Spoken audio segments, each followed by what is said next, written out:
बहू गृहस्थी तुम्हारी है, तुम ही संभालो। ये क्या मम्मी जी, शाम के 5 बजने को आए लेकिन ये आप अभी तक गुड्डा को पार्क में घुमाने के लिए लेकर नहीं गई। अब वह मुझे परेशान कर रही है। अब मैं सबके लिए खाना बनाऊं या फिर गुड्डे को लेकर घूमूं। आपने तो आज खाने की कोई तैयारी भी नहीं की है। आरती इतना कुछ बोल गई लेकिन साथ संध्या जी ने एक जवाब तक नहीं दिया, बल्कि अभी भी वो अपनी किताब पढ़ने में मशगूल थी। मम्मी जी, मैं आपसे ही कह रही हूँ, कम से कम जवाब तो दीजिए। लेकिन जब तक संध्या जी ने कुछ नहीं कहा तो आरती तमतमा हुई। गुड्डा को पकड़कर अपने साथ कमरे में ले गई। कमरे में जाकर अपने पति संदीप के पास गुड्डा को जबरदस्ती बिठाते हुए बोली, संभालिए, इसे परेशान किए जा रही है। या तो आप इसे घुमाने के लिए पार्क में ले जाओ या फिर इसे पकड़कर बैठो ताकि मैं खाना बना सकूं। इसे इस तरह बोलता देखकर संदीप बोला, अरे क्या बात है, आज गुड्डा घूमने नहीं गई? रोज तो अपनी दादी के साथ घूमने चली जाती है। हाँ, आज पता नहीं दादी क्या मूड बनाकर बैठी हुई है जो जवाब तक नहीं दे रही हैं। इसीलिए आज दादी नहीं पापा इसे संभालेंगे, कहकर आरती गुड्डा को संदीप के पास छोड़कर रसोई में चली गई। कुछ देर तो संदीप ने उसे संभाला और फिर उसे लेकर माँ के कमरे में चला गया। देखा तो मम्मी कोई किताब पढ़ रही थी। क्या बात है मम्मी, आपकी तबीयत तो ठीक है? आज आप गुड्डा को नहीं संभाल रही? संदीप ने पूछा तो संध्या जी ने एक नज़र भर उसकी तरफ देखा और दोबारा अपनी किताब में लग गई। संदीप को उनका व्यवहार बड़ा अजीब लगा। उसने दोबारा पूछा, मम्मी आप जवाब नहीं दे रही, कहीं नाराज तो नहीं हो? पर संध्या जी ने कोई जवाब नहीं दिया। संदीप भी अपना सा मुंह लेकर बाहर आ गया और सीधा रसोई में आरती के पास जाकर बोला, कोई बात हुई थी क्या आज? कहीं तुमने मम्मी को कोई ऐसी बात तो नहीं कह दी जिससे वो नाराज हो गई हो? मुझे तो ऐसी कोई बात याद नहीं कि मैंने ऐसा कुछ कहा हो, और अंतर्यामी मैं हूँ नहीं जो उनके मन की बात जान जाऊं।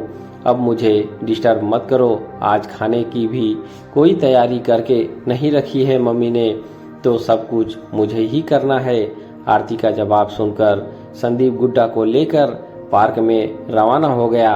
इधर संध्या जी को किचन में से बर्तनों के पटकने की आवाज से साफ साफ सुनाई दे रही थी। जानती थी कि आरती ये सब जानबूझकर कर रही है ताकि संध्या जी उठकर उसकी मदद कर दें, पर आज वो मन पक्का करके बैठी हुई थी कि वो कुछ भी हो जाए आरती की मदद बिल्कुल नहीं करेगी। आखिर आरती की आदत थी सबके सामने बेचारा बनने की, सबको ये कहने की मम्मी जी ने अपने समय में तो अपनी गृहस्थी चला ली, खूब मजे भी कर लिए, उनके सिर पर सास तो होती नहीं थी, पर हमारी क्या जिंदगी है, हम तो हमेशा रोक टोक में ही रहे। ये बातें अक्सर उनके कानों तक पहुंचती थी, पर वो हमेशा यह सोचकर चुप हो जाती कि दूसरों की बातों पर क्या विश्वास करना। आरती ने उनके सामने तो नहीं कहा, लेकिन कल रात जब वो अपनी मम्मी से फोन पर बात कर रही थी तब भी यही बात दोहरा रही थी जो उस समय संध्या जी को सुनाई दी थी। बस तब से संध्या जी ठान कर बैठ गई कि अब चाहे कुछ भी हो जाए वो आरती के किसी काम में दखलंदाजी नहीं करेगी। बस इसी कारण वो सुबह से किसी से बात नहीं कर रही थी, अपने कमरे में ही थी।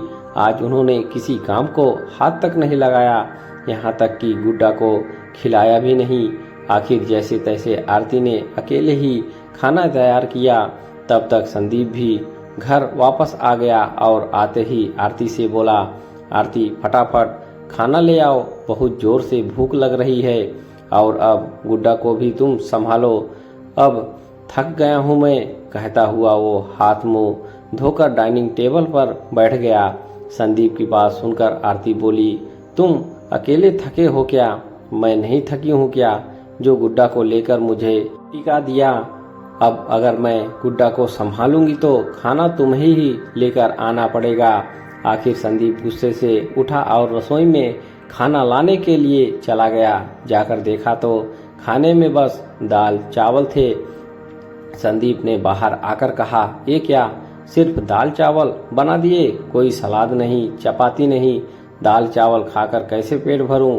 तुम्हें पता है ना कि अगर दाल चावल बने तो मुझे रोटी चाहिए होती है, फिर क्यों नहीं बनाए?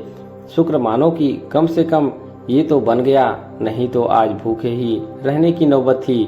बाहर का खाना तो तुम खाते नहीं हो, पता नहीं ऐसी क्या आदत बना रखी है कि खाना तो घर का ही चाहिए। आरती चिढ़ते हुए बोली, यार तुमने इतना सा काम नहीं होता, मम्मी भी तो सब कुछ करती है। तुम्हारे काफी सारे काम को वो अकेले ही संभाल लेती है, पर आज तो नहीं किया ना तुम्हारी मम्मी ने कुछ भी।